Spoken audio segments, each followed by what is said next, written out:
इस दुनिया का इतिहास अनेक वीरों की गाथाओं से भरा पड़ा है, तो कई वीरांगनाओं की गाथाओं से भी भरा पड़ा है। लेकिन मेवाड़ की धरा इसमें एक अनूठी ही धरा रही है।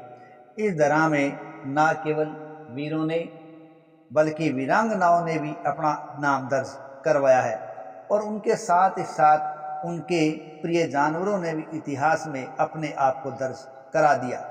इसी प्रकार यदि हम देखें तो महाराणा प्रताप का घोड़ा सूर्य की भांति अलग ही नक्षत्रों में चमकता है।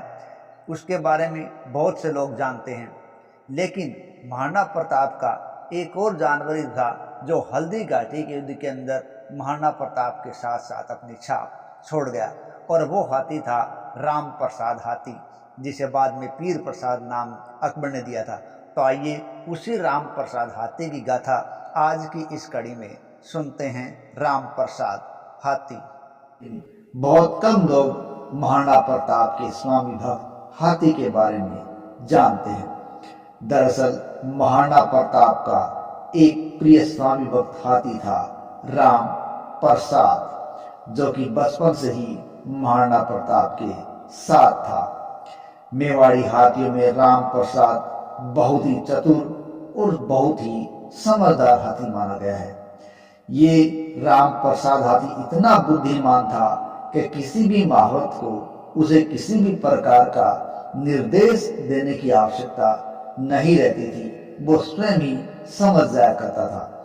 और इतिहास इस बात का भी गवाह है कि राम प्रसाद जब भी युद्ध भूमि में होता था तो उस पर हमेशा एक तलवार लटकी रहती थी, और जो तलवार उस पर लटकी रहती थी या यूं कहे उसके बांधी जाती थी, वो तलवार 80 किलो वजन वाली होती थी।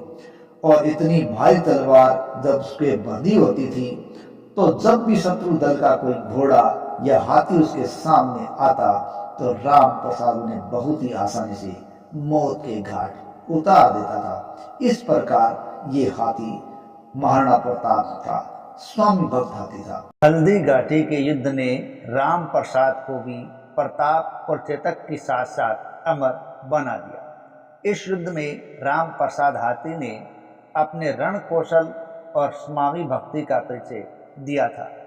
हल्दी घाटी के युद्ध में यह माना जाता है कि राम प्रसाद हाथी ने अकेले ही मुगल सेना के 13 हाथियों को मार गिराया था, और युद्ध में राम प्रसाद ने मुगल सेना के हाथियों को एक चट्टान की तरह रोके रखा और इनको बिल्कुल भी आगे नहीं बढ़ने दिया था।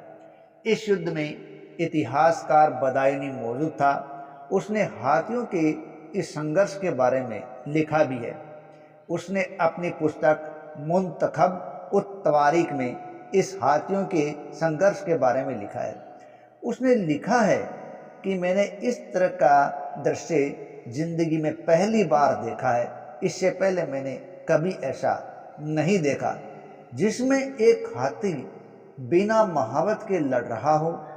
और इस प्रकार बदायूनी इस घटना को लिखने के लिए विवश हो गया, और उसने इस आश्चर्य को अपनी पुस्तक मुंतखब उत तवारीख में दर्ज किया है। राम प्रसाद को देखकर ऐसा लग रहा था कि वह अकेला ही हमारे 100 हाथी पर भारी पड़ेगा। ये शब्द हैं बदायूनी के। राम प्रसाद का पराक्रम और समझदारी देखकर हल्दी घाटी युद्ध में मौजूद मुगल सेना के बड़े बड़े सेनापतियों के रोंगटे खड़े हो गए थे। और ये सेनापति और तो और क्या, मुगलों के जो भी हाथी थे वो सारे इस राम प्रसाद हाथी को जीवित कैद करना चाहते थे, ताकि उस हाथी को पकड़ के अपने पास रखा जा सके। इसी हाथी के बारे में बदायूनी ने लिखा है कि इस हाथी को पकड़ने के लिए मुगल सेना ने एक चक्रव्यूह तैयार किया, और ये चक्रव्यूह 7 बलशाली हाथियों का था जो मुगल सेना के अंदर सबसे तगड़े माने गए थे। और प्रत्येक हाथी पर 2 महावतों को बैठाया भी गया था ताकि वो उसको स्थिति को कंट्रोल कर सके। इस प्रकार 7 हाथियों पर कुल 14 महावत बैठे, और उसके बाद उन सारों ने एक चक्रव्यूह तैयार किया, और चक्रव्यूह तैयार करके अंततः मुगल सेना राम प्रसाद के पैरों में लोहे की बेड़ा डालने में कामयाब हो गई। उसकी वीरता और समझदारी से यह समझना मुश्किल नहीं था कि उसके स्वामी ने बहुत ही उच्च प्रशिक्षण उसे दिया होगा। इस प्रकार महाराणा प्रताप हयाती मुगल दरबार का कैदी हो गया था। हालांकि इतिहास में जितनी जानकारी महाराणा प्रताप के घोड़े चेतक के बारे में पता चलती है, उतनी जानकारियां राम प्रसाद के बारे में नहीं चलती। लेकिन फिर भी कुछ जनश्रुतियों में, कुछ पुस्तकों के अनुसार ये पता चलता है कि महाराणा प्रताप के राम प्रसाद हाथी को बंदी बनाया गया और बंदी बनाकर बादशाह अकबर के फरमान को ध्यान में रखकर उसको अकबर के सामने ले जाया गया था।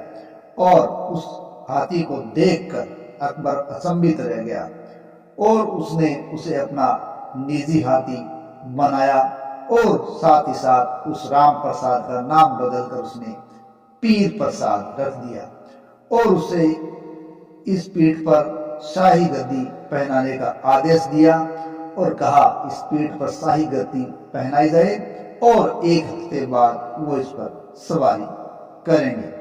फिर क्या था, बादशाह के आदेश से ऐसा ही किया गया और अब बादशाह के लोग उसकी खिदमत में लग गए। ऐसा कहा जाता है कि उसके लिए गन्ने और गन्ने का जूस लाया गया, कोई तरबूज लेकर आया, लेकिन ये क्या, राम प्रसाद आज ने किसी भी प्रकार के भोजन को करने से इनकार कर दिया।